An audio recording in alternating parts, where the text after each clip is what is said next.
Hi, and welcome to Enchantment of Eternity's review of Star Trek Deep Space Nine Season 4. In this video, I continue my mission to review every episode of Star Trek Deep Space Nine, one season at a time. In this video, I will cover all of the episodes of Season 4. So I have said on my channel before that I preferred Season 3 to Season 4, which is apparently an unpopular opinion, so I had to make several arguments defending my position. However, in doing so, I fear I may have given the false impression that I don't like Season 4, but nothing could be further from the truth. As I mentioned before, Deep Space Nine is my favorite Star Trek series, in fact, one of my favorite shows of all time, and Season 4 of Deep Space Nine is included in the show at its absolute best. So I do in fact love Season 4, I just disagree that this is the season where the show first got good, and would say that was in fact Season 3, which I slightly prefer.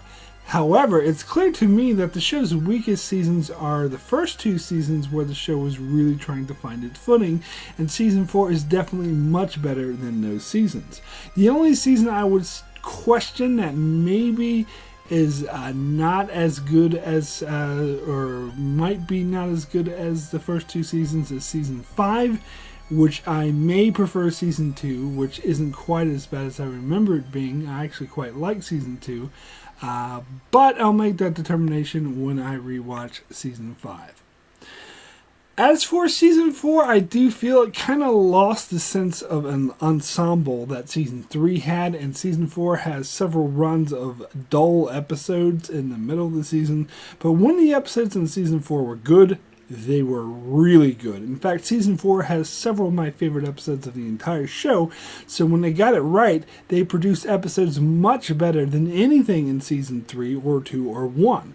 So in that way, it's a bit more of a disjointed season, but you could tell that the writers were in fact improving their craft. So Season 4 is notable for two changes in narrative for Deep Space Nine: the introduction of Worf as a main cast member of the show, and changing the focus from the Cardassians and Dominion to an ongoing conflict with the Klingons. Now, the first change, the introduction of Worf, honestly, I could take or leave. I don't think that his joining the cast improved the show, but I also don't think it made it worse. Introducing a Next Generation main cast member was obviously a ratings gimmick, as their ratings were obviously in trouble. However, because it's a gimmick doesn't necessarily mean it negatively impacted the show. Voyager pulled a similar gimmick in its fourth season by introducing the character of 7 of 9, and that absolutely was a gimmick, but one which I felt did work to improve the show. With Worf, I like seeing a different dynamic with Worf, and I do believe Deep Space Nine would explore Worf's character more than the Next Generation did, and plus Worf brought a new dynamic to the story of the station, but I do feel that this is where the show started to lose its sense of ensemble, and from now on it felt more like a lot of little splinter groups, and it never really felt to me that Worf actually really fit into the group ensemble, and always seemed to go off and do his own thing, usually with Dax or other Klingon characters. But as I said, I didn't hate or love Worf's inclusion in the show. It was fine. The other change I was decidedly less enthusiastic about, and that was the introduction of the Klingons as the main adversary of the show. In my opinion, this was a huge mistake, one that really confused the show and where the show started to lose its focus. Now, the producers said that had Michael Dorn turned down the offer to join Deep Space Nine, they would have just invented another Klingon character to fill that role, kind of like what they did with Kira when Michelle Forbes turned down the offer to join the show as Ro Laren. So it seems they were intent on having the Klingons be the main focus of the show, and which I think was a bad idea that skewed the focus of the show and was done purposely to get the original series and Next Generation fans to watch the show. The main issue I had with this idea was making the Klingons the bad guys. That was a huge mistake in my opinion. It seems they were trying to reconnect with the original series by doing this when the Klingons used to be enemies. However, However, that's not how they work well in the current timeline. Next Generation has done a lot more to explore the Klingons and develop them than the original series ever did, and it proved that the Klingons always worked better as an uneasy ally than they do as right-out enemies. And to be clear, I would have no issue with the show making the Klingons a major component of the show had they focused on the uneasy alliance, such as what they did in the later half of Season 4 and Season 6 and Season 7, where I thought they worked the best.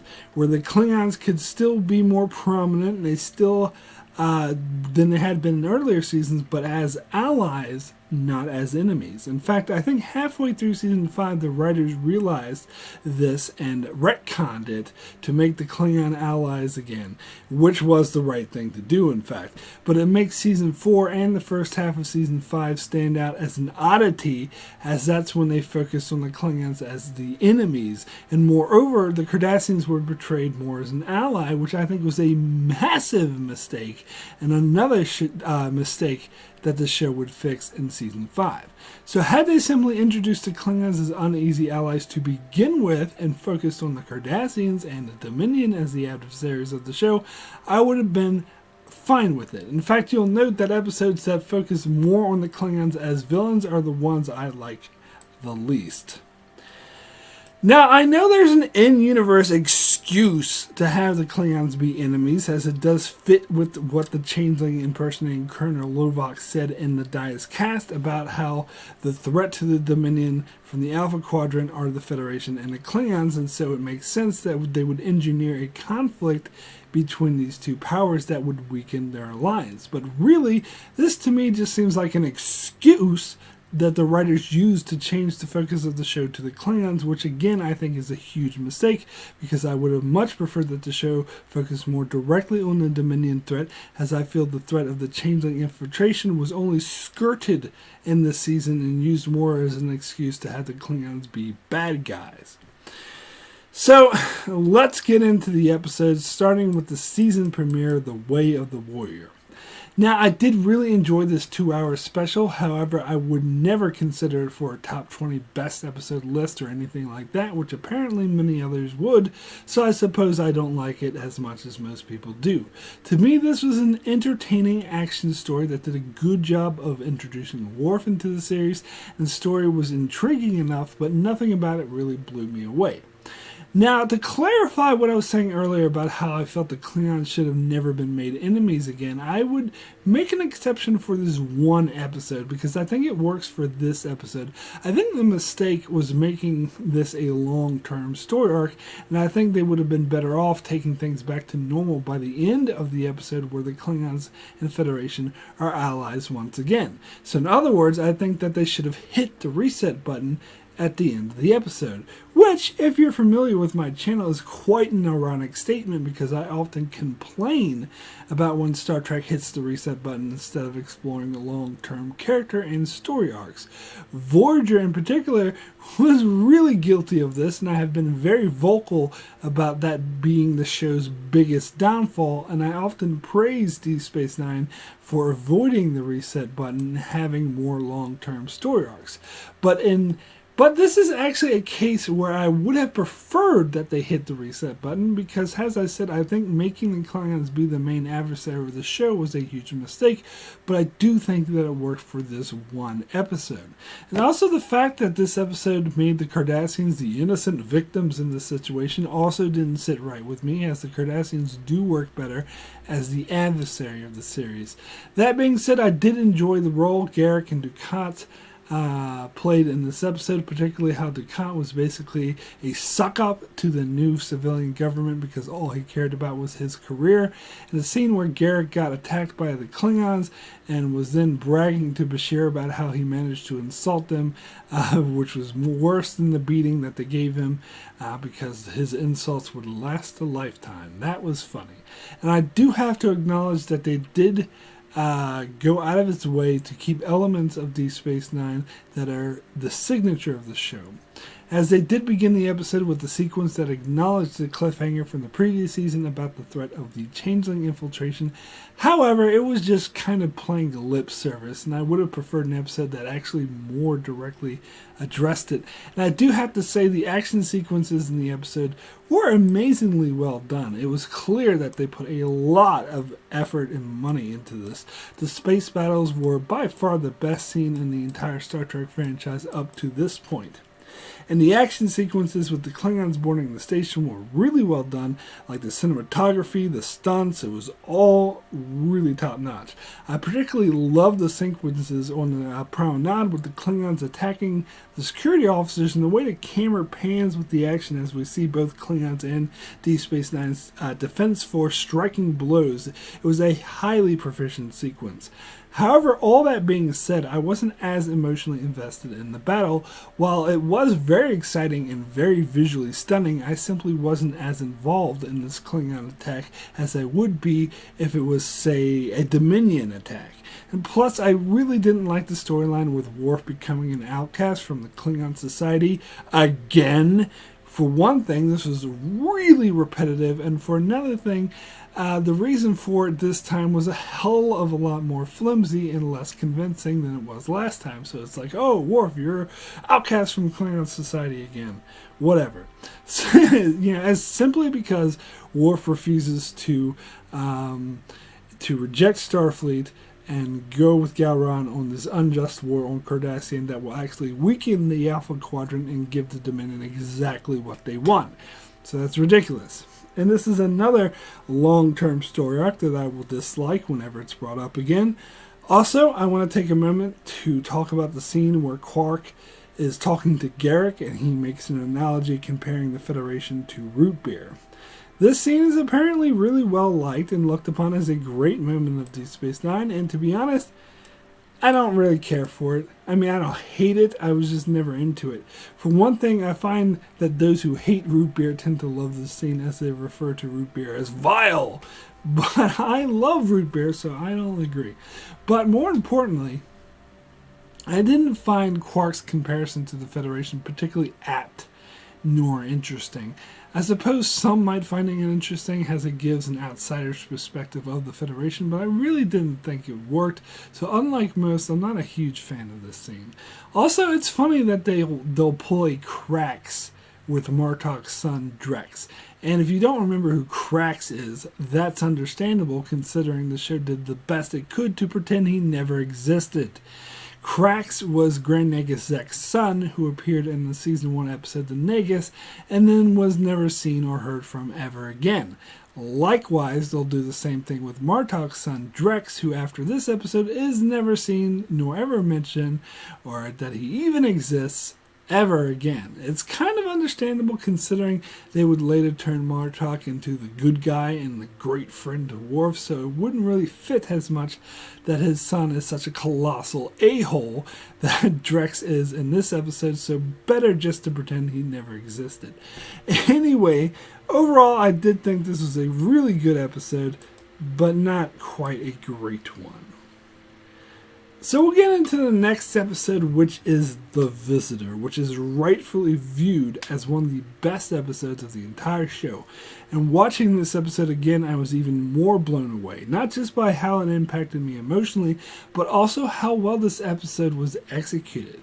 It should be no secret that I'm generally not a fan of Avery Brooks' acting, but in this episode he actually did a really good job. Moreover, Keurig Laughlin definitely gave the best performance he did in the entire show, although he only appeared in half of the episode as Tony Todd played Jake in the second half, and his performance wasn't as incredible, but it was still good. And the music was some of the best in the entire show, music that would become iconic and reused throughout the rest of the series. In the past, when I described this episode, I talked about how it explores the love between a father and son in a beautiful way, and that's more powerful than I've ever seen in any other show or movie, and that's true. But watching it again, I realized that it's more than that. It's a very powerful story about loss. This is made clear in a couple of scenes where Benjamin Sisko appears to Jake after the accident, where you can really feel the loss that Jake is suffering. One scene in particular where Sisko is in the infirmary where Bashir and Dax are trying to prevent him from disappearing again, but it doesn't work. This was extremely powerful when Sisko faded away and Jake yelled, "Don't leave me." First off, amazing performance. Secondly, this is so perfectly defines the loss that Jake is feeling. And the thing that this episode itself points out is that people deal with loss all the time and eventually they accept it and move on with their lives. But it's a different situation where Sisko isn't actually dead as he appears to Jake from time to time, and apparently the possibility to save him still exists. So this is analogous to other situations other than death, such as if someone is missing and their fate is unknown, or if someone is in a coma and they may or may not ever recover from it. That's a loss that's harder to deal with as it's not final. So one has a harder time to move on because there's always the possibility that their loved one could come back. And what's interesting is when Jake left Deep Space Nine, that he thought he'd never see his father again because he wasn't on Deep Space Nine and his father was. So he moved on with his life. He got married. He wrote a couple of novels. But when Sisko appeared to him again on Earth, that proved that he could still be saved regardless of where Jake was. So he then became obsessed with saving his father to the fault of ruining his marriage and abandoning his career. And the scene when Benjamin appears again and it's soon clear that they won't be able to save him. Seeing Benjamin's reaction to seeing that his son ruined his life because of this obsession was so heartbreaking. And again, the scene was extremely powerful where Benjamin made it clear to Jake. He made him promise to get his life back in order. Extremely powerful stuff. And that's also why the framing device with the narration scenes in the future were also so powerful, as it shows Jake as an elderly man who has come to terms with his life and tried to live it to the fullest. So he does seem more wise and at peace with himself, and it was absolutely fascinating to see him interact with a young aspiring writer who looks up to him and admires his work.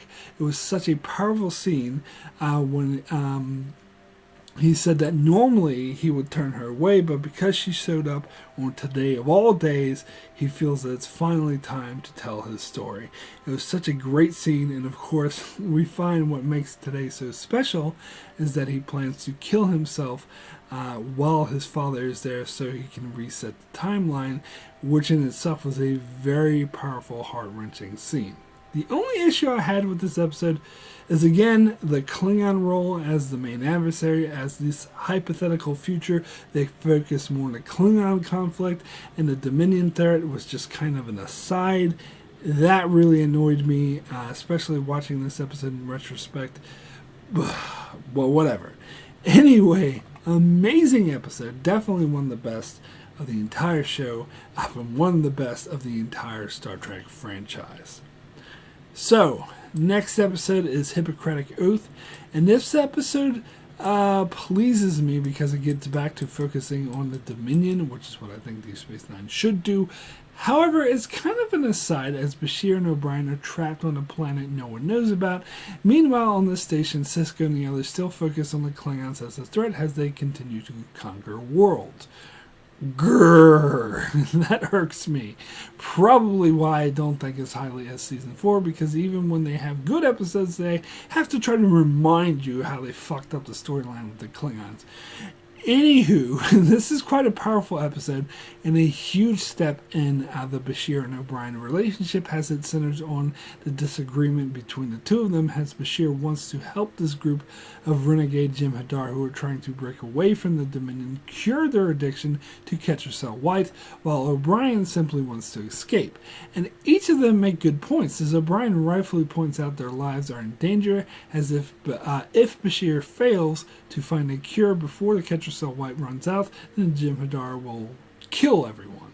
But I was actually more on Bashir's side, as you can see that the main Jem'Hadar guy, Granagar, had been changed by not being dependent on Ketracel White, as he was actively showing empathy and questioning everything the Dominion was doing. Honestly, had Bashir succeeded in helping Grenadier, they could have severely crippled the Dominion from within, which would have saved millions of lives. Hell, the Dominion War may have never happened. And I find O'Brien's counter-argument that the rogue Jem'Hadar may become even more dangerous very weak. As first of all, from Grenadier's behavior, it's evident that freeing them from Ketracel White makes them less hostile, not more, and crippling a powerful evil empire would have definitely been better and a more surefire way to save lives. But where I do think O'Brien had a point is that their lives were at risk had they failed, and it did seem very likely, in fact, that Bashir would have failed. So this grand goal of undermining the Dominion would probably never have been achieved. As when Bashir points out that maybe nothing happened to Grenadier on this planet, and maybe he had always been free of Ketracel White his whole life, he just didn't realize it until he came to this planet. And that's actually probably the case, in which case Bashir was in fact doomed to failure. Anyway, this is an amazing character story, how O'Brien flagrantly defied Bashir's orders in order to save his life and directly caused Grenadier's death, whom Bashir recognized as a good man and a man who saved O'Brien's life on several occasions. But even Bashir is willing to forgive O'Brien with time, and he refuses to press charges, which frankly I think he should have, but he recognized that O'Brien was only looking out for him. A very complex story with no easy answers, and I absolutely love that. And we also get a pretty interesting B plot as well about Worf trying to do Odo's job because he's used to being the security chief, but he finds the station isn't as straightforward as life on the Enterprise and learns to trust Odo. That was pretty interesting as well. So overall, great episode. So next episode is Indiscretion, and I always thought of this episode as kind of bland. It's the episode that introduces the All into the show, and that's about it, the only function it serves. Oh, and I guess we get to see the Breen for the first time, who were name dropped several times before, but would become quite prominent later on. Although those that worked on the show have confirmed that the costume design was inspired by Princess Leia's bounty hunter disguise from Return of the Jedi, so the Breen are basically just ripped off from Star Wars. But as for the episode itself, it was okay, I guess. As I stated, I don't like episodes that try to make excuse me. I don't like episodes that try to make Gul Dukat out to be the good guy, and Season 4 overall has kind of dulled Dukat. Although, I wouldn't say this episode makes him out to be the good guy per se, because the main conflict of the episode is him vowing to kill his own daughter, and Kira vowing to not let him, and in fact she says if he succeeds in killing her, that she'll kill him. But in the end, he does do the right thing, even sacrificing his career, so that does make him out to be the good guy. Also, they portrayed his relationship with Zial's mother as a truly romantic relationship and that they loved each other. But the question I kept thinking of was, if she was his Bajoran prisoner and he was the man in charge of enslaving her people, and by her forming a romance with him, she managed to escape the horrors of the occupation and live a life of luxury. So is that really love, let alone consensual? Kind of puts a damper on this whole romance aspect of the storyline, doesn't it? It's portrayed. And in fact, in later seasons, this is explored more, and Dukat is portrayed as pretty much a despicable rapist who uses his position of power in a corrupt and oppressive regime to sleep with women. So again, guys, Dukat is not the good guy. He's a despicable, evil villain of the worst kind. But anyway, that plot with Kira trying to stop Dukat from killing Zial, that was really interesting and engaging. But the problem is, it doesn't kick in until about 30 minutes through the episode, and so it doesn't last very long. And before that, it's a lot of boring interaction between Dukat and Kira, where they're kind of becoming more friendly with each other, which again, Dukat's evil, he's not your friend. But but one scene I did really like is when Dukat told Kira that the occupation was good for Bajor because they're stronger because of it, because I love the look on Kira's face when he said that, because basically that is the most offensive thing that he could have possibly said. And and his logic here, again, only illustrates the kind of twisted, evil, fucked up megalomaniac that he is. And I thought Kira's response was actually quite tempered, so that was actually good acting. But I do have to say, the ending where Dukat all of a sudden spares the all just because she was talking sweet to him, I totally didn't buy. I don't think it fit at all with his character, and it seemed just to pop up out of nowhere. So overall, this episode was okay. It did have its moments of being really engaging or thought-provoking, but most of it was just kind of bland. So, next episode is Rejoin. Now, I did a 45-minute video on this episode a few months ago, but that video was all about the commentary this episode makes on the LGBT community and how I believe this is the best Star Trek episode pre-Discovery to do so, where the Next Generation episode, The Outcast, tends to get more attention, both positive and negative, where I believe this episode is a much better example. But since I went to all into that in that 45-minute video that I already did, I won't get too much into that here, only to say that this episode succeeds because it makes an analogy on the forbidden love aspect of the same-sex relationship, which, while actually showing a same-sex relationship at the same time, and the fact that no one in this episode bats an eye at the fact that the two lovers are the same sex depicts a future where they move beyond LGBT discrimination. In fact, in the past when I said I love this episode, others have said that I only liked it because it depicts two women in a romance. And yes, that does make it unique, and the show is able to make excellent commentary because of it.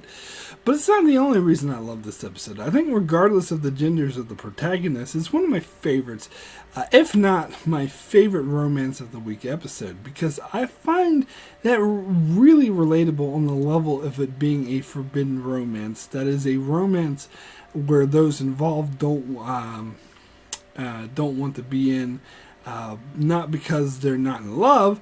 They are very much in love, but because of external factors. And this could apply to those with different career paths, those who live in different cities, different cultural backgrounds, or those who simply feel the person they love wouldn't fit into their lives well. Whereas Dax took the position that none of the external circumstances mattered, the only thing that really mattered was how they felt. This is something I could really relate to, and this is something I thought that came across and was executed in this episode so well. This episode touched me on a personal level. And the part of the reason was because the acting in this episode was so outstanding. I said this before, although I have mixed feelings about Avery Brooks' acting abilities, he's a great director, and I think this is one of the greatest examples of that, as you can tell that the acting in this episode was very well thought out and very well practiced. The kiss scene in particular between Dax and Lenora felt extremely natural and believable. I love how you can tell the characters were fighting their feelings for each other but couldn't help but give in to their feelings. It was extremely well done. But those aren't the only scenes that featured great performances. I also love the scenes between Sisko and Dax.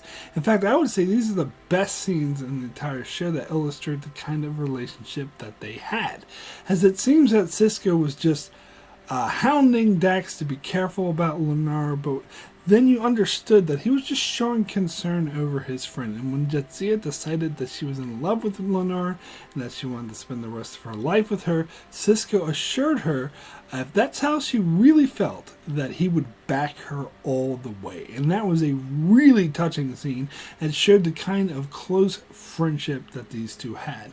And the ending was quite touching and tragic as well, as although Jadzia was willing to throw the consequences to the wind over love, as love was more important to her, Lenora wasn't. And you could see where she was coming from, but it was still quite tragic. The main drawback of the episode, though, was the technobabble side plot about creating a wormhole and the accident that occurred on the Defiant that trapped Lenara and Dax had to climb over a force field to save her, blah, blah, blah, blah, blah. Kind of just there as a reason to create tension that didn't really need to be there. But still, overall, I think this is a very well executed episode, very powerful episode, amazingly awesome episode. So next episode is Starship Down. Now, you think I'd be happy that this episode focuses more on the Jem'Hadar instead of the Klingons? Meh, not really. I mean, the episode starts out okay, has an intense submarine-style battle where the Defiant is trying to defend two defenseless ships against two Jem'Hadar ships, but in their atmosphere of a gas giant where sensors don't work, and it starts out to be really intense. But then it kind of goes limp when it turns into yet another disaster stereotype episode. I mentioned this episode when I did a review for Civil Defense because that episode was a better example of doing the disaster stereotype as it did it to great effect and it was extremely suspenseful. This episode, however, was not, as it splintered off into 4 different storylines, all of them boring. First of all, we have Jadzia and Bashir trapped in the corridor where he talks about how he doesn't have the hots for her anymore, and she's disappointed because she liked it when he had the hots for her. That was kind of dumb. And then there's Quark, who's trapped with this Karma dude played by Zephyr Cochrane, James Cromwell. And this was dumb, about how they needed to take risks.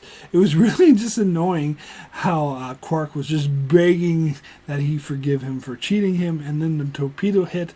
I thought it might get interesting, but instead it just remained annoying. In fact, it got a little awkward when the two of them started laughing over the torpedo about to explode. I didn't buy this at all. It felt really fake.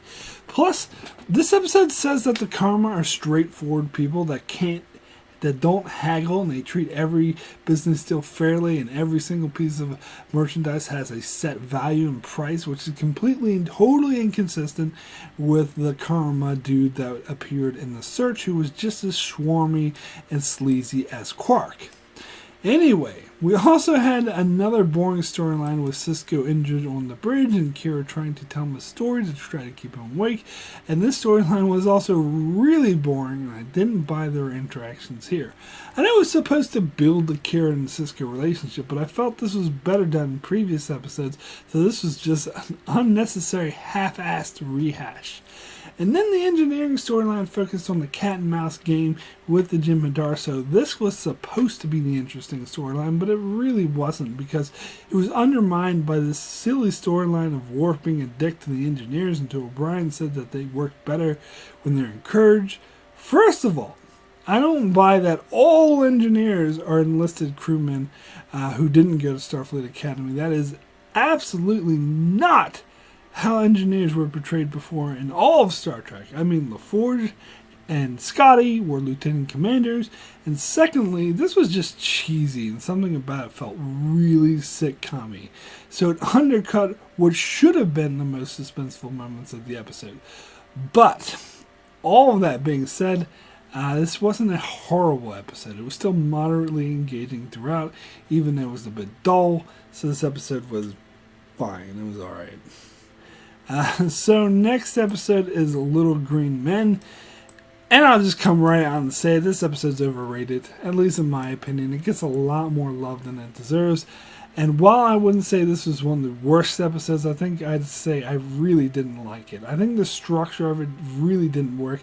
It felt like a mess, particularly in terms of structure. This is a pure example of a concept episode where someone had a crazy idea like, hey, let's make Quark, Rom, and Nog the Roswell aliens. Oh my god, that's crazy. Let's do it. And but the episode never really evolved past that crazy idea. It did nothing to sell it or make it believable. I suppose a lot of people say it's really funny, and I guess a few scenes did make me chuckle, but that's about it. I would say it's ultimately unsuccessful as a comedy, as many of the jokes were cliche and predictable. I mean, when Quark tries to sell weapons to the U.S. military, who of course were acting all stereotypical and they tortured him because they feared an alien invasion, Give me a break. And honestly, the episode spent like 25 minutes just on the setup, and it blew through the Earth storyline rather quickly, and it just popped up out of nowhere at the end to save the day. Although I will say that I did really love the gag about when Mogh was looking through the Earth tour book and saw a picture of Gabriel Bell, and was like, "Oh, doesn't this look like Commander Sisko?" And Quark was like, "All humans look alike." That was funny. And okay, I did like the scene where they were torturing them and Ron was crying for his Moogie while Mogh claimed to be part of an invasion force, and while Quark still claimed to just want to sell them things. Alright, I'll admit that was funny. So this episode didn't totally suck, but overall it's a bit of a mess. It wasn't all convincing. It felt more like a cartoon. So, next episode is the Sword of Kahless, where we get the return of the only surviving Klingon from the second season episode, Blood Oath, that brought in a bunch of original series Klingon alumni. Kor, who goes on an adventure with Worf and Dax to find the Sword of Kahless, which seems to be the Klingon version of the Holy Grail, and Worf and Kor end up going insane and trying to kill each other over it. This episode was bland. It was really unoriginal. I mean, the whole concept... Sorry, I gotta feed my cat. He's whining. Stop whining, Blue. Here you go. Anyway, the whole concept of Worf and Kor going on a Klingon quest was a bit ridiculous. Even more so that the Sword of Kahless just so happened to end up in the Gamma Quadrant. Yeah. Well, how convenient. There just so happens to be a wormhole right next to it.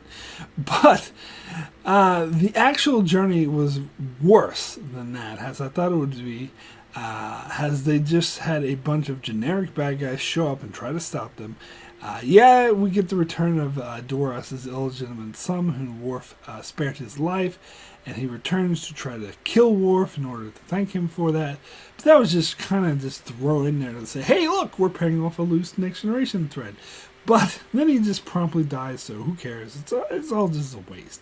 And the rest of the journey is just Worf, Dax, and Kor wandering through the infinite generic cave set seen in many of Star Trek episodes, just being boring.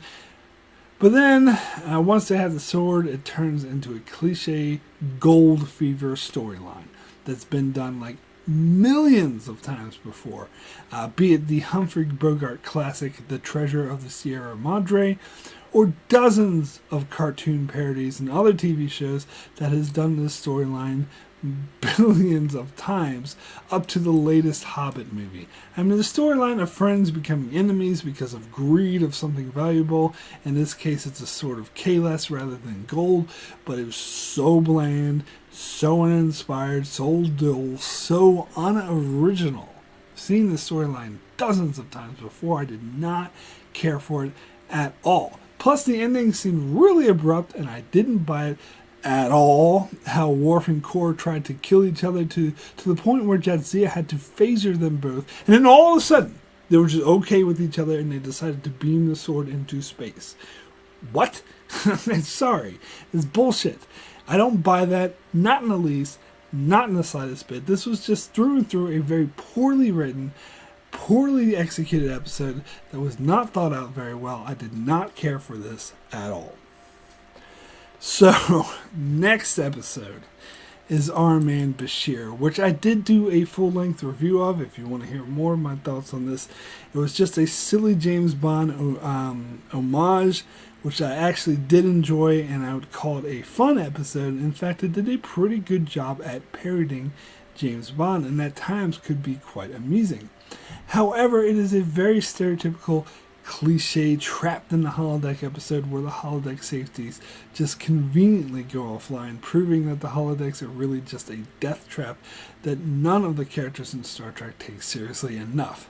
And the whole storyline of the 5 main characters who all just happen to be crammed into one runabout, which, of course I don't buy, and they get into a transporter accident where their partners get stuck in the station, completely unbelievable, and some of the worst technobabble nonsense that the show has ever done. So I can only like this episode to an extent because I have to suspend a lot of disbelief. But once I do just go with it, I do find it's an enjoyable James Bond parody. Plus, I really like the inclusion of Garak, as I love the Garak and Bashir relationship.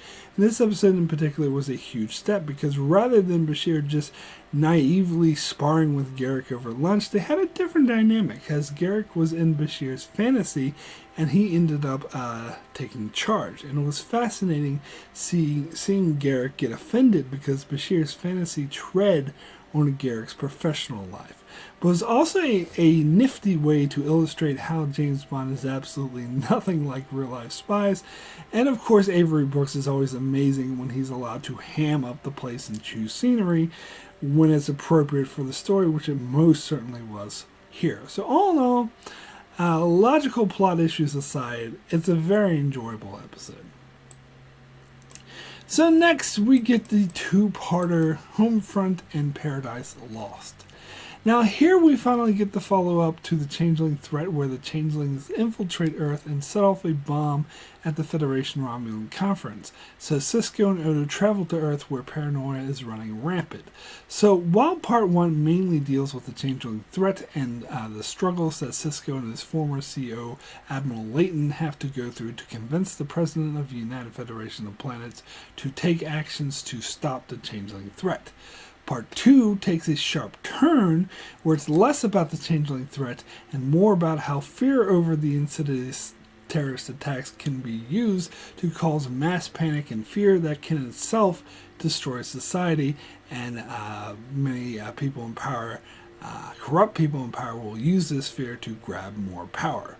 As Part 2 actually deals with Admiral Layton trying to instigate a coup to overthrow the legitimately elected president of the Federation to put the Federation under Starfleet rule, pretty much military rule. Now, I must admit, when I first saw this two-parter, I didn't like the sudden change in direction.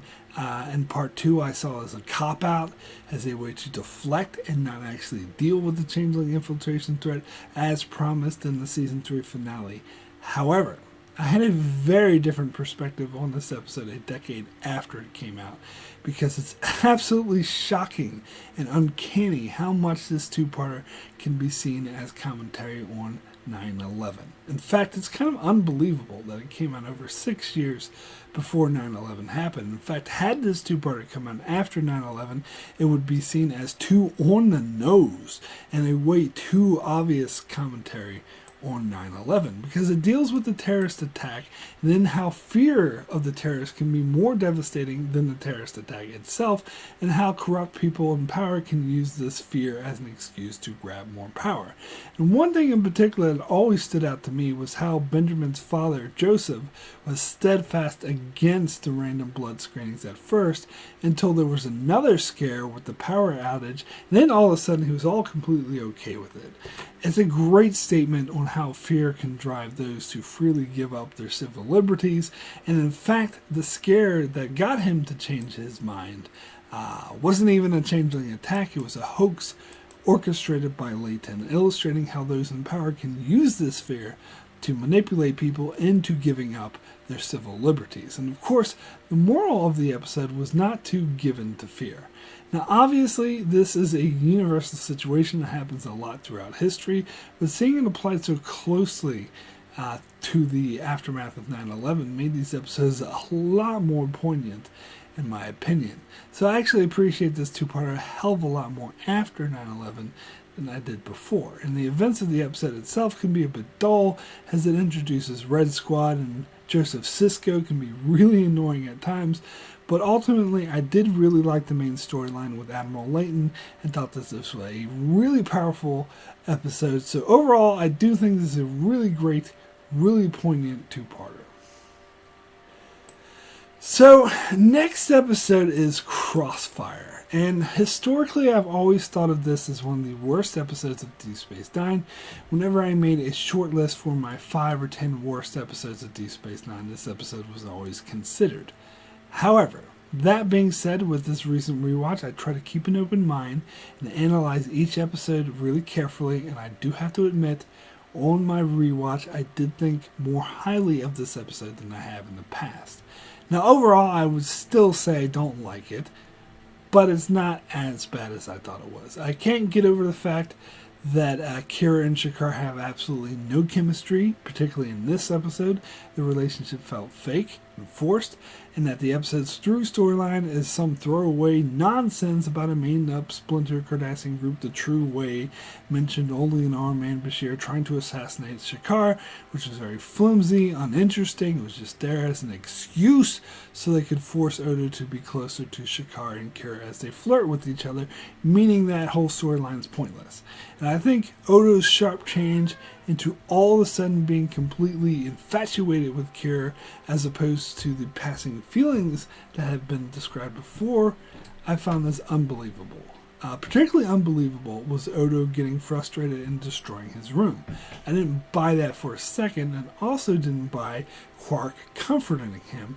That felt forced as well. However, all that being said, I certainly do buy Quark. I certainly do know what it's like to have feelings for someone who doesn't return them, and further what it's like to see them flirting and being happy with someone else, and how soul-crushing and devastating that can be. And I do think this episode captures that feeling perfectly, which is why upon further examination I realized that I was being too harsh on this episode before, because the way Odo played this, seeing Kira flirting with Shakar and how much it devastated and distracted him, and how soul-crushing it was, and that he had to be forced to be around them for his job, that was really well done. And the ending resolution where Odo decided to distance himself from Kira in order to protect himself from these feelings was perfect, as that was in fact the smart thing to do. So ultimately I would say this episode handles how hard it can be to have unrequited love, and it does it in a very realistic and relatable way. The issue, however, is that none of this is consistent with the characters involved. All the characters act completely out of characters in order to unnaturally force them into this narrative. Further, they make up some uninteresting throwaway thread of the week just for plot convenience, and it's extremely lazy writing. So although I no longer think this is one of the worst episodes of the series, as it does have some positives, I still think overall it is a poor episode. So next episode is Return to Grace. So this is episode's okay. It's held back by the fact that it tries to make Dukat the hero, and it focuses on the Klingons as the bad guys. And as I warned at the start of the video, I do not like episodes that do that, because I still firmly believe that this was a huge mistake. But I do like the follow-up on the consequences of what happened to Dukat after he allowed Zial to live, and how it ruined his career. And it was interesting to see Kira forced to work with him as their interests were aligned. But again, I just didn't like that the Klingons were the villains that they were aligned against. The ending where they defeat the Klingons and Dukat steals a bird of prey, but the Cardassian Union refuses to take action against the Klingons, so he decides to go off on a lone terrorist mission to undermine the Klingons. So that ending makes the audience sympathize with Dukat and sort of portrays him as the good guy, which annoys me. And plus, I don't like the way that Dukat was creeping on Kira throughout this episode. They implied that he have had feelings for her in the past, but I think they took it to an annoying extreme in this episode. But the episode was significantly suspenseful and engaging, so overall this episode's okay. So, next episode is Sons of Mogh, which deals mostly with the disgrace Worf's brother Kurn feels after Worf was outcast from the Klingon Empire again, which has his brother affected him in this way. And as I mentioned, this is a storyline I did not care for. It's just a rehash of what they already did in the Next Generation. And this episode has a storyline about Klingons setting up a cloaked minefield around the Bajoran system in order to cut Deep Space Nine off from the Federation should war break out between them, which again I don't really like because it plays on the Klingons as being the enemies, which I really didn't like. Now, the aspect of the episode that deals with how far should Starfleet go to accommodate Klingon culture was interesting. I particularly liked Sisko's speech to Worf that there's a limit that he'll go to accommodate cultural differences, and that he just reached it, which is fair, because Worf was practicing assisted suicide, or more directly, he was murdering Kurn because he asked him to. So the moral dilemma was really interesting. It's just whenever they got into the detail of Kurn bitching about Worf being in Starfleet, or bitching about being outcast from the Empire, it all felt really derivative and a rehashed past Next Generation storylines that were handled much better in the past. Also, I didn't like the ending resolution where they just give Kurn another identity. It felt kind of like a cop-out. And they never really explained what happened to him after Worf regained his status in the Klingon Empire. Was it too late for Kurn to turn back to reclaim his proper name? Kind of shitty of Worf to ruin his life like that, when all Kurn had to do was just wait a few years to get his life back. But overall, I didn't really care for this episode. So, next episode is Bar Association. Now, for a while, I celebrated this episode when I was in my highly political phase, as I thought it was had a great message about workers' rights. In fact, I still have a video on my channel entitled How the Rich Get the Poor to Vote Against Their Own Interests, explained on Deep Space Nine, which is just a short clip from this episode where Bashir tells Rom that he needs to form a union, but Rom tells Bashir that he doesn't understand, because Ferengi workers don't want to stop the exploitation, they want to find a way to somehow become the exploiters, and Bashir retorts that he doesn't see Rom ever exploiting anyone. So the point being, not that unions are awesome, but that the main disadvantaged people support of allowing policies that keep them impoverished or help or hurt their own interests, and they support these because of the possibility that one day they too may be rich, which is where things like the lottery exist, to maintain this illusion that anyone can be rich, but when in actuality, the reality is that they remain impoverished the rest of their lives, and they ironically continues to support the very same policies that oppress them. So I still do really like that scene, but watching the rest of the episode while analyzing it closely, I realized that the rest of the episode is not so good and is mostly just silly. In fact, I think the whole episode is undermined by a logical issue, as the whole episode is about Quark treating his employees like shit, not giving them sick leave or time off, and docking them their pay without warning. And the episode, Quark cites Ferengi law in order to do that. But Ferengi law should be irrelevant, as they aren't on a Ferengi space station. They are on a Federation-run Bajoran space station. Therefore, they should be subject to Bajoran or Federation law, which would prohibit Quark from executing such policies and forcing him to give his employees sick pay and etc. Unless Quark's bar was a Ferengi embassy, in which case it could be considered to be on Ferengi soil and subject to Ferengi laws, but it's not an embassy. Although I do believe this does happen in non-canon novels that continue from after the show, but in this episode it's not an embassy, therefore it should still be under the purview of Bajoran or Federation law, not Ferengi law. Now I do realize in the pilot episode Emissary, Quark complained about operating the bar under Federation rules, and Sisko said that he'd mostly leave him alone as long as he ran a fair bar, but technically, it's a Bajoran station, and then Bajoran laws would still apply. He couldn't just call back to Ferengi laws, which would be totally irrelevant. I'll give you a real-life example of this. So I work for a company at the moment where the owner of the company, or the franchisee, I should say, is from China, where they have very loose labor laws. However, because where I work is in New Zealand, what the laws are in China are completely irrelevant. The laws that he has to abide are laws in New Zealand, because that's where this shop is. So he has to give sick pay, has to go by the New Zealand minimum wage. It doesn't matter if you say that the restaurant itself was Chinese, it's in New Zealand. And it's the same damn thing with Quark's bar. They're on a Bajoran space station. Ferengi law is irrelevant. In fact, in this episode, Sisko even mentions that Quark doesn't have to pay for rent and the repairs because the Federation don't use money. If that's the case, then you think Quark would have to operate his establishment under Federation law.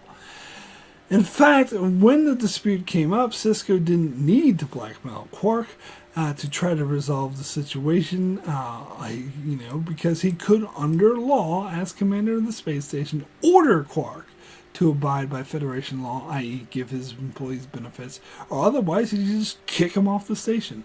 So I couldn't help but think of this throughout the entire episode, or he can even put him under arrest and completely confiscate his entire place of establishment. So anyway, I couldn't help but think of this entire episode, and it really undercut everything that happened in this episode and made the entire episode feel like contrived plot convenience. And on top of that, I didn't really care for Brunt in the storyline with him. I felt the whole thing with him beating up Quark to get to Rom was really unbelievable. And plus, Rom's sudden change to join the Bajoran militia as an engineer seemed rather sudden. But whatever. The episode was still interesting as it did champion workers' right and have some amusing moments. So ultimately, I would say that this episode is okay. So, next episode is Ascension, and like with Crossfire, watching it again while analyzing it closely gave me a different perspective on this episode. However, in this case, it made me realize that this episode was actually much worse than I originally thought it was. First of all, let's get into the way the episode completely retcons and rewrites what it means to be the emissary. As here, the new emissary guy completely changes the nature of Bajoran society and how it functions, and the emissary was never ever shown to have that much power or sway over Bajoran culture. He was always portrayed as a vague religious figurehead. Otherwise, Sisko would have had way more sway over Bajoran society. For example, the Circle movement in Season 2 would have never dared to try to get rid of Sisko because he was the beloved emissary, and Sisko could just order the Bajorans to not follow the Circle, and they would follow him. Also, I found the whole storyline about this new emissary dude focusing on the caste systems to be unrealistic and contrived. I completely did not buy the storyline of Kira wanting to resign to be an artist, and the scene where that Vedic killed some dude just because he refused to go back to his caste system thing was comically bad. Overall, I think the storyline of Sisko learning to accept his status as emissary was actually handled much better in the third season episode Destiny. Here, it just felt contrived and forced. Also, the side plot of O'Brien missing Bashir after Keiko returned was quite ridiculous and simplistic. It was just silly, and I did not care for it at all. Also, it should be noted that this episode is where they started to rewrite the wormhole aliens from the weird, bizarre aliens that are so different from anyone else that the Bajorans worship them as gods, to aliens who actually are gods of the Bajorans and who actively protect and look over Bajor. This, of course, would be expanded upon more in the series and made a lot more worse. But before this point, it is not who the wormhole aliens were. It's a retcon that will continue until the end of the show. So overall, I think this is a very poorly written, very poorly executed, bad episode. So, next episode is Rules of Engagement, and honestly, this is the episode I often think of first when I think of how huge of a mistake it was to have the Klingons as the main adversary of Season 4. This episode just did not feel right. There wasn't any time where I bought the conflict between the Federation and the Klingon Empire less than in this episode. And typically I like when stories are told in a non-linear fashion, but I really didn't care for it here. The way the episode starts after the incident where Worf allegedly destroyed a Klingon civilian ship, and then we see what occurred through flashbacks during the trial, I found this format actually really alienating, where I didn't really feel invested or like I was a part of the story, so it's hard for me to get into because it's already about a Klingon attack on the Defiant and a Klingon warrior trying to discredit Worf. A Klingon lawyer, sorry. Also, I really didn't like episodes that explored the Klingons' inner warrior and need to shed blood and glorious battle and blah blah blah nonsense. This episode is a bad example of that, as the lawyer's whole defense is what is in Worf's heart, which is just absolute nonsense. And overall, the whole episode felt like a throwback episode to the Next Generation. I mean, yet another trial cliche episode. This cliche is almost worse than the Trapped in the Holodeck cliche.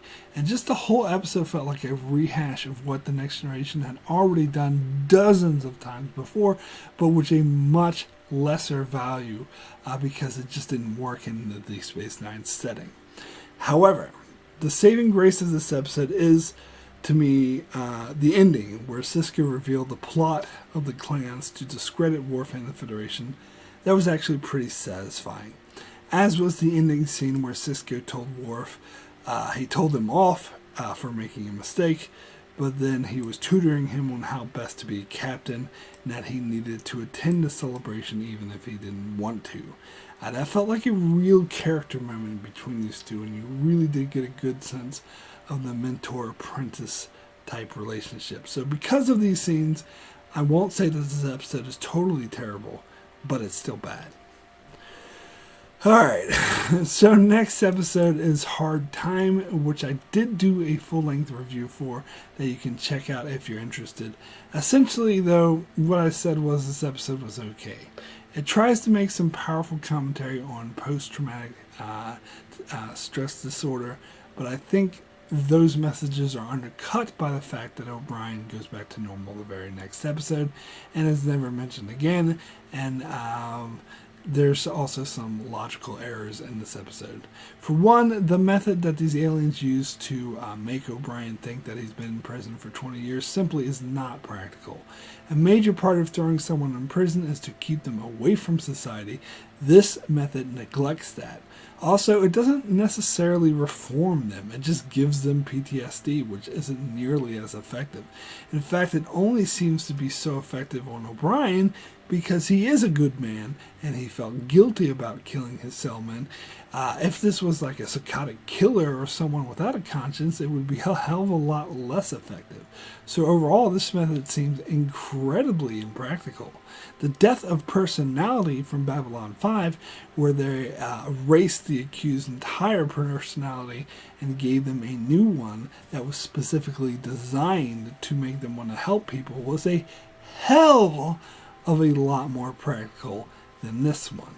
This one seems like it was done just for plot convenience, but there were some interesting moments in this episode, which was well acted by Colmini, as it was very powerful to see how he dealt with this trauma and the way he kept everyone at arm's length. Although I didn't really buy the suicide attempt, that reeked of plot contrivance. Also, I heard that the original idea for this episode was to have Ensign Sito from the Next Generation episode Lower Decks reappear where she was in the Cardassian prison. She was suffering from PTSD from having killed her cellmate. And frankly, that sounds like a way better idea, a much better episode than this one. And I really wish they would have went with that instead, because instead of always going back to the O'Brien must suffer mentality, which really I never really been a fan of. I don't really care to see O'Brien suffering. I don't think it's that interesting as the writers seem to think. So all in all, this episode was okay. It was pretty good, but it's not great.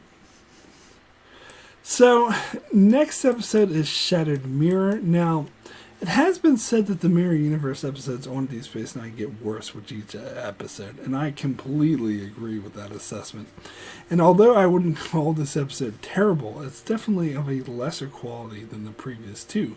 In fact, during this episode, I kept thinking that this shouldn't have been made, and they should have just ended the Mirror Universe arc after the second episode instead of keep coming back to it.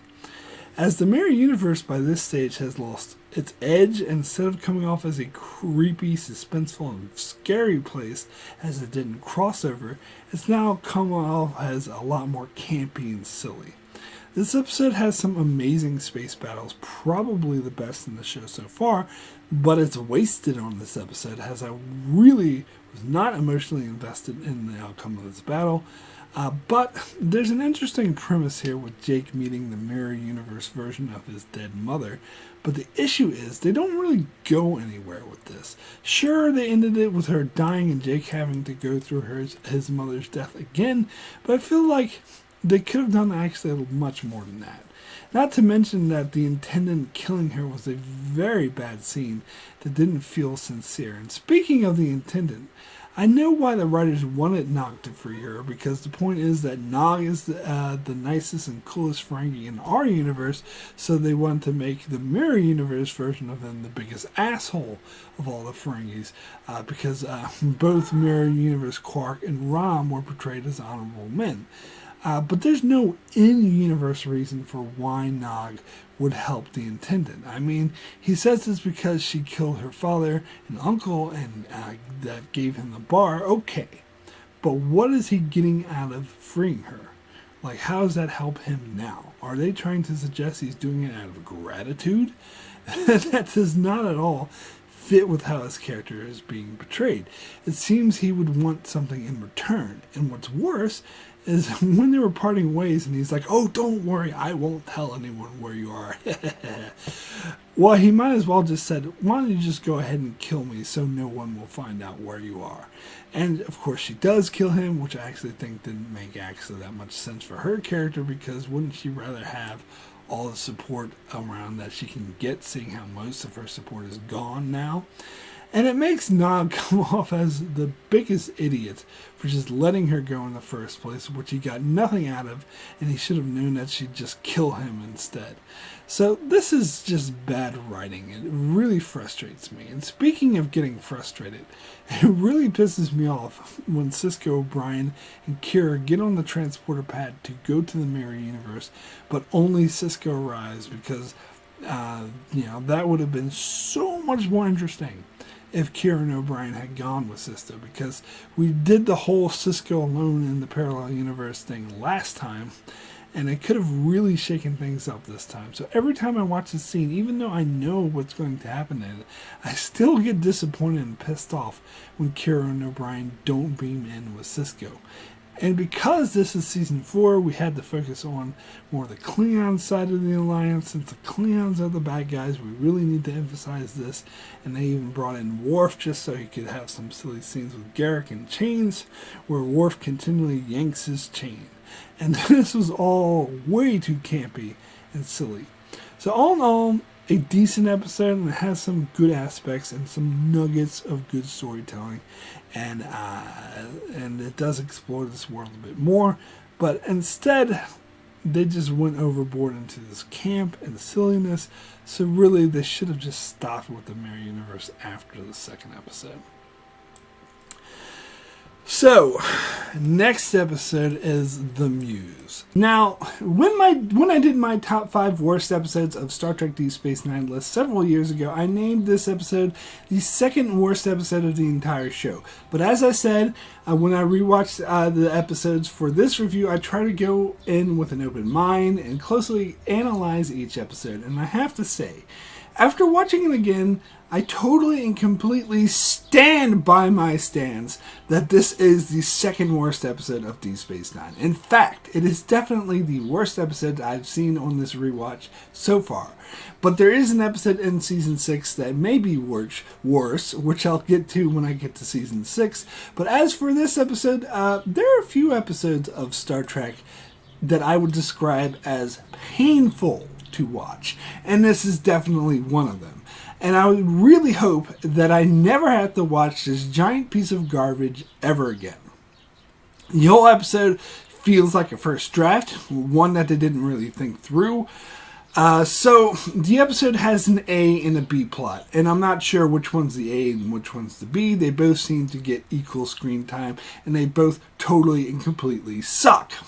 First, there's the plot with Lwaxana Troi, which having her on Deep Space Nine is always a mistake. Her appearances always suck, but this one may be her worst appearance yet, where we find that she's pregnant after marrying some asshole whose culture is sexist and he treats her like a possession and wants to take her child away from her, and apparently she married him because her heart was broken from Odo rejecting her, which I call bullshit on. There's not a single solitary part of that premise that I buy in the slightest. And the scenes between them with Odo shapeshifting and playing with Loxana, I also didn't buy. I didn't buy the kind of relationship that Odo and Loxana had. They were not shown to have this kind of close relationship. She barely appeared on the show. She just showed up and crushed on him for a couple of hours and left. And the scenes between, and then it turns into a stereotypical silly sitcom when Odo has to marry Loxana Troy in order to get the asshole guy to back down. But of course, it's not that simple. Sitcom rules apply. And the plot goes ahead and has this alien culture that they just made up, and they conveniently have this whole thing about the wedding ceremony where someone can challenge the validity of the marriage. So Odo has to be sincere in order to convince this asshole guy. Of course, in reality, he shouldn't be convinced regardless of what Odo says, because he doesn't want Loxana Troy to have his son. So Odo has to put on a performance, and he states how much he loves Loxana, and this whole scene was so goddamn painful to watch. It was so dumb, it was so silly, and I totally did not buy any of it. But the most remarkable thing about this episode is that storyline, as awful as it is actually the better storyline of the episode. As the other one with Jake is even worse. Now, in this storyline, this is the storyline that felt most like a first draft, as I can think of versions of this storyline that actually could have worked, as it was an interesting concept having Jake find an older woman who was a bad influence on him, but he stays around her because he helps with his writing. But honestly, I think that they should have just ditched the whole sci-fi supernatural element and just made it more of a toxic relationship. I think this could have explored Jake's character a lot more than they had previously. But as is, this is just flat out a cliche, cartoonish, ridiculous, idiotic, bad storyline. I mean, this is evident to me that the writers have no idea what to do with Jake and how to make him relevant or interesting to the show. I mean, they managed to pull it off in The Visitor, but that was an oddity. Since then, they seem to have troubles trying to make him relevant, and this was an awful failed attempt to try to make him relevant. It shows that the writers absolutely have no idea how to write for Jake or what to do for him. I mean, everything about this storyline screams awful, and not even in an amusing way like the Voyager episode, The Fight. It's just as sad and painful to watch. I mean, the storyline of an energy being feeding off of the energy of another has been done dozens of times before in Trek and billions of times before in film and TV. However, I don't think it's ever been done as cheesily as it's been done here. Because how she feeds off of his creative energy, so he writes more, and the more he writes, the more she feeds off of his energy and sucks his life force. My God, I don't think I can think of words that can describe just how stupid that is. And the execution is just ridiculous, as she takes him in and tells him how to write and says, oh, just write what's on your mind, write the first sentence, and then just keep writing. That's actually an actual writing exercise that novice writers often do. So it's just ridiculous to have this weird alien creature telling him to do stuff that you would actually tell, like actual writing teachers would tell you to do. It's like, write the first sentence that comes to mind, then just write whatever else comes to mind in a stream of consciousness, and you can edit it later. And make sure not to end a sentence on a preposition, and never get there and there mixed up, has there as in they are mixed up with there as in it belongs to them. That really pisses me off when people do that. I mean, come the fuck on! The acting on this energy being was so bad, so dumb, I can't with this freaking episode. And then the ending where Cisco shoots her and she just turns into energy and floats away. It's like a first season episode of Deep Space Nine, but not any first season episode, but the worst of the first season. In fact, as I said, I do believe that this episode is worse than any episode that came before, including episodes from the first season like Move Along Home, The Storyteller, and even worse than If Wishes Were Horses. I do believe I would say this episode is in fact in the top 10 worst episodes of the entire Star Trek franchise. I never ever want to have to endure this giant piece of shit ever again. Fuck this episode. Ah! Anyway, finally move on from this and let's get into the next episode, which is For the Cause. Now, when I first heard the concept of this episode, I wasn't interested in it as it was about Sisko's girlfriend Cassidy being accused of being a Maquis smuggler. I'm not sure why, but the storyline, the concept of the story just felt bland to me. But when I watched the episode and saw it was actually much more than that, and in fact it does come with a pretty powerful twist. I did in fact change my mind, and I do find this to be quite a good episode. I do think this episode did a great job of portraying how Sisko and Cassidy had a strong, healthy relationship, and that they were in fact in love. In fact, I think they did a better job of this than any previous episode, which is probably why I was skeptical about an episode that focused on this relationship that I wasn't interested in, nor did I really buy, but the episode itself sold this relationship to me. So when Sisko suspected her of being a Maquis smuggler, the scenes of them together were fantastic as he tried to hide it. And I love how in one scene he instantly changes from being grumpy and pissed off to happy and jocular as soon as she steps in the room. In other words, it's obvious that he was putting on an act for her so she wouldn't notice anything's wrong. That was actually pretty awesome. And the resolution to their relationship was quite touching as well, as she turned herself in and went to prison because she didn't want to leave Sisko, and it was really heartbreaking as he had to arrest her. But as we see in the future, her decision to stay with him does in fact pay off. But let's talk about Commander Eddington, because that was the major revelation of this episode. Now, if you ask me whether they had planned to make him a Maquis spy all along, the answer would be a very firm, solid no, definitely not.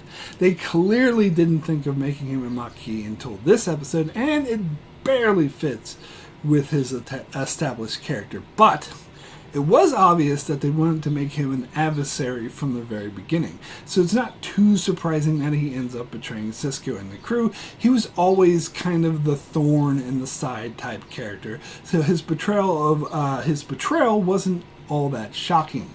But ultimately, I think it was a great idea to get rid of Eddington, as he was kind of unnecessary and becoming a bit annoying.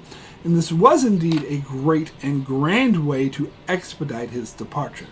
And also his speech about the Federation was pretty powerful as well.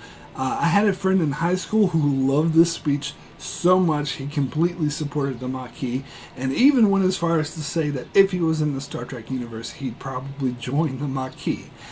I don't know if I'd go that far, but it was a good speech. And overall, it was a pretty good, pretty powerful episode. So, next episode is To the Death. Now, I don't know why, but there were a few episodes that I missed when they first came out, and I didn't actually see this episode until years later. In fact, I didn't see this episode until after Wayne was reintroduced into the show, and I was already familiar with him. So when they first brought Wayne back and said that he was a clone, I had no idea who he was or what they were referencing. However, after seeing this episode, I could definitely see why they invented a new character trait about the Vorta being clones, just so they could bring Wayne back. It's one of the smartest things that the show has ever done, in fact, as Jeffrey Combs as Wayne is absolutely brilliant.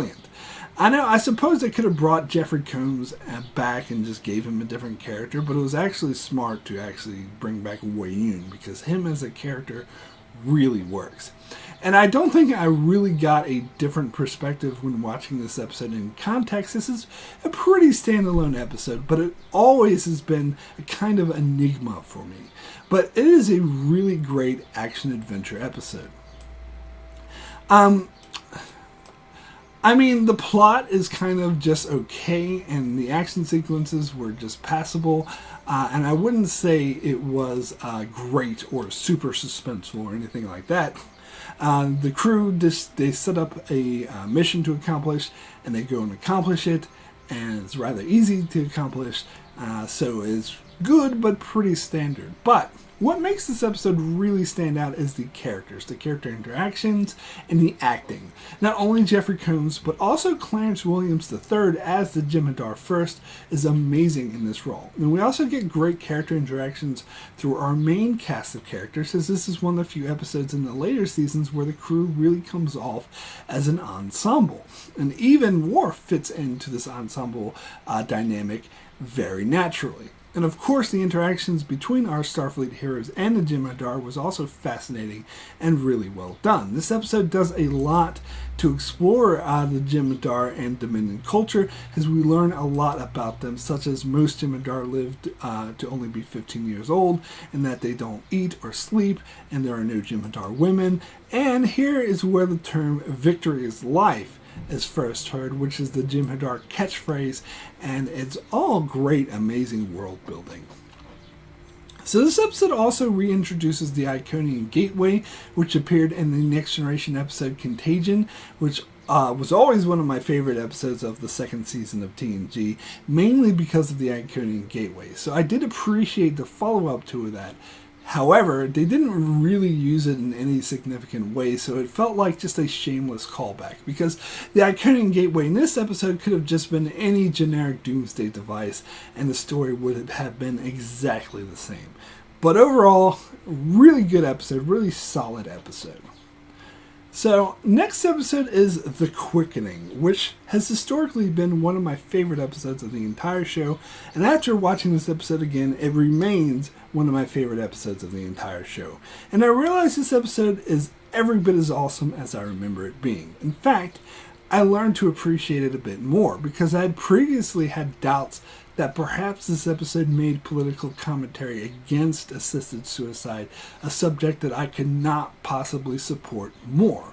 However, after really analyzing the episode, I realized the episode neither speaks out for nor against assisted suicide, and rather presents a scenario that shows a lot of the different sides and perspectives of the issue and lets the viewer decide for themselves.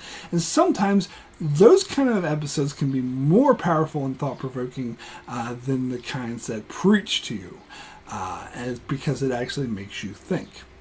While sure, our hero and known character Bashir is very firmly against assisted suicide and constantly butts heads with the doctor most known for assisting suicide, Trevian, it also presents Trevian's side of the story and doesn't present him as a villain, but as someone who truly does mean well. And in fact, once Bashir presents a vaccine to him, he's extremely enthusiastic about it, and him and Bashir actually kind of make peace.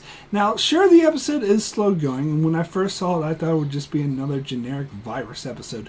But as the episode goes on, it was evident to me that this episode is indeed much more than that, as it's an amazingly dark and trying episode for Bashir, as he has to come face to face with failure.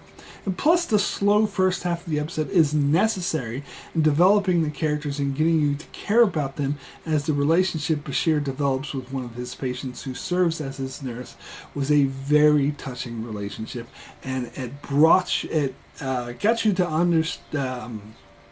It brought you to the side that she stood by him. It really sold that to the audience, and when everyone else abandoned Bashir. I mean, the scene where everyone at Bashir's clinic started dying from Bashir's equipment was such a heart-wrenching scene. It was so powerful. But what's best about the episode is that it didn't have a stereotypical happy Hollywood ending, nor did it have an overly pretentious, dark, and depressing ending, and instead split the difference by having Bashir make a difference, but it wasn't the cure that he was looking for, rather a vaccine that would prevent infants from getting the disease. Now, no matter how many times I watch it, it brings tears to my eyes when Bashir delivers the baby who is free from the blight, and he presents it to the mother just before she dies. This may in fact be the most powerful scene in the entire show. Also very powerful is the next scene where he presents the healthy child to Trevian, who describes making sure that the vaccine is spread throughout their world as not a task, but a privilege. Such an amazing Star Trek moment where two former enemies find common ground and they share and the joy of helping people. And the ending is probably the most Deep Space Nine ending the show has ever had, where Bashir continues to slave away to find a cure back on Deep Space Nine, while Sisko tries to congratulate him, while Bashir doesn't really feel like he accomplished what he set out to. It's such a good, so powerful. This is the kind of ending I think of when I think of Deep Space Nine. So in short, this episode is a masterpiece and one of the best in the entire Star Trek franchise.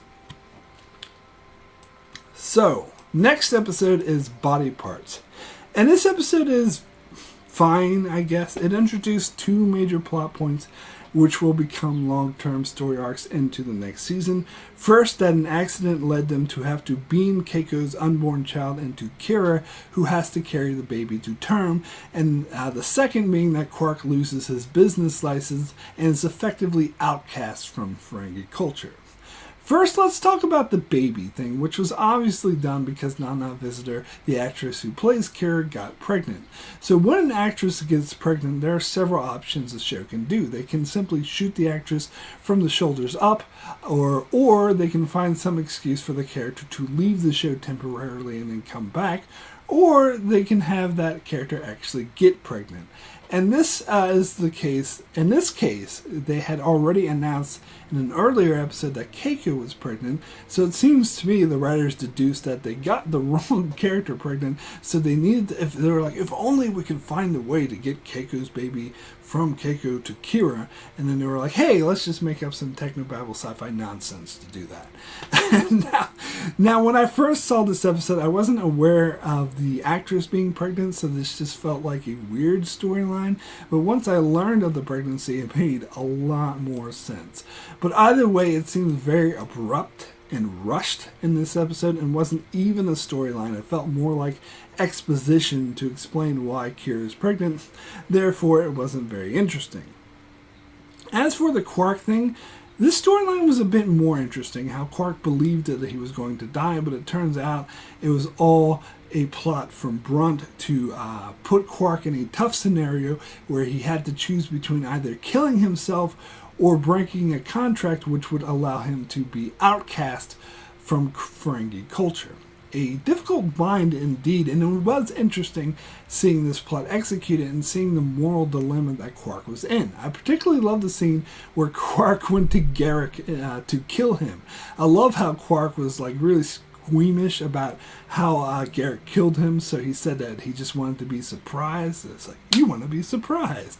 And in the very next scene, you see Quark like freaking out and looking around the corner and being like, Garrick, you're not going to surprise me. That was actually pretty hilarious. And I did find the ending where Quark stood up to Brunt and had his livelihood taken away, but all of his friends were there to help out. Actually very touching. I mean, I'm a bit annoyed that they have to do yet another Outcast storyline. They did it with Worf twice, and now they have to do it with Quark as well. But that being said, it was a pretty interesting episode, and it worked for this episode. So this episode was alright.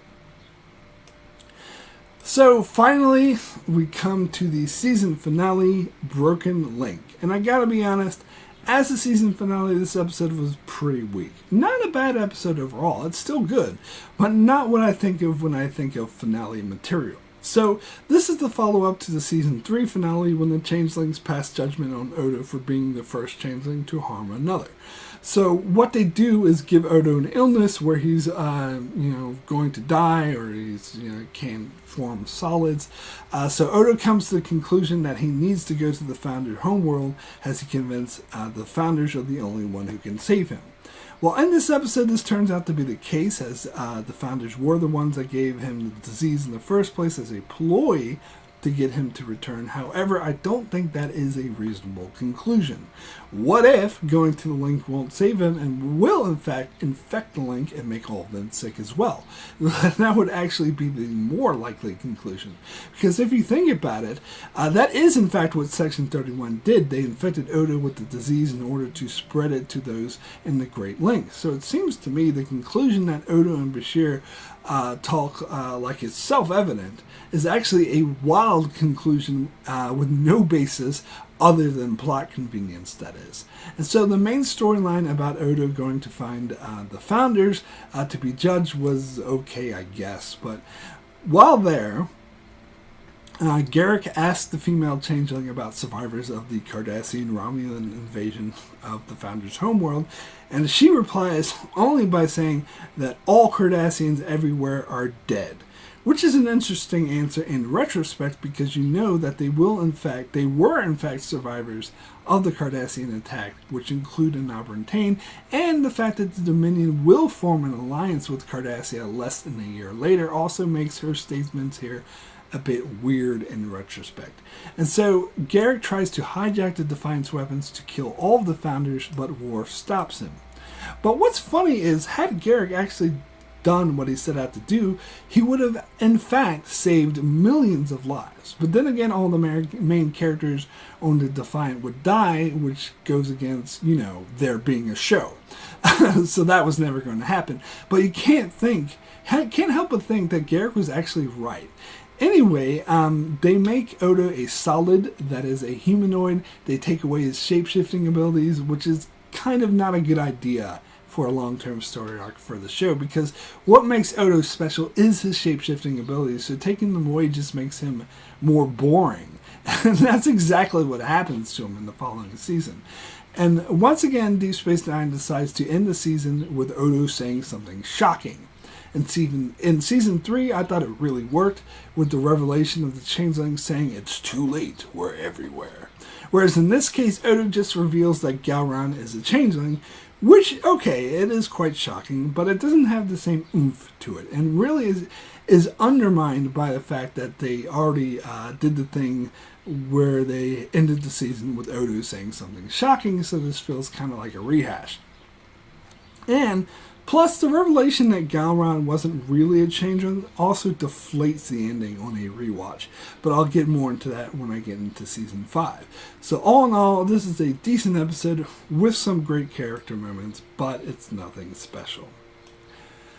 So that's it. That is all the episodes of Season 4. So now it's time for me to get into the worst and best episodes of Season 4. So let's start with the worst episode of the season, to which there are several contenders, including the Sword of Kahless, Crossfire, Ascension, and Rules of Engagement. But by far, the worst episode of the season is The Muse, a terrible first draft of an episode that sees the worst use of Luoxana Troi yet, which is a bold statement considering how many shitty episodes that she's been in, coupled with another storyline that somehow manages to be even worse about some silly energy being sucking the energy out of Jake so he can write.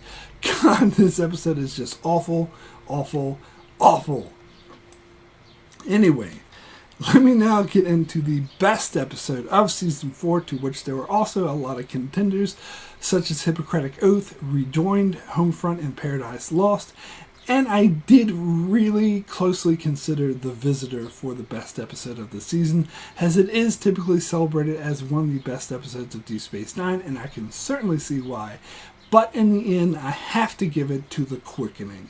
This episode was just so well acted, so well constructed to tell a dark and grueling character story that had a lot of powerful moments, and basically presents a bleak situation that's very thought-provoking and provocative. So The Quickening just edges out The Visitor just a little bit for me, but they are both masterpieces. So, my rating for Star Trek Deep Space Nine Season 4 as a whole, out of 10, is an 8, extremely good. This season has some of the best, most powerful episodes of the entire franchise, such as episodes like The Quickening, The Visitor, Rejoin, and Hippocratic Oath, are more powerful than anything the 3 previous seasons, save Duet, had. Illustrating that the writers certainly have grown overall in their craft, and the show has actually improved greatly. But despite having a very strong start and a somewhat strong finish, the season really dips in the middle with one mediocre episode after another and a few truly awful ones like The Muse. And overall, I'd say the season didn't congeal the way that Season 3 did. It was confused by the introduction of Worf and the mistake of making the Klingons the main adversary of the show, which made Deep Space Nine somewhat lose its identity and that it had established in previous seasons. But it is still a good, strong entry into a very brilliant show. So that's it for my review of Star Trek Deep Space Nine Season 4. I'll be back in roughly a month for my review of Season 5, so be sure to keep an eye on my channel for that. Also check out my channel for many more Star Trek videos, as well as many other videos and other shows like Game of Thrones, The Expanse, Lost, and more. So be sure to subscribe so you can keep up with all of that. And thanks a lot for watching.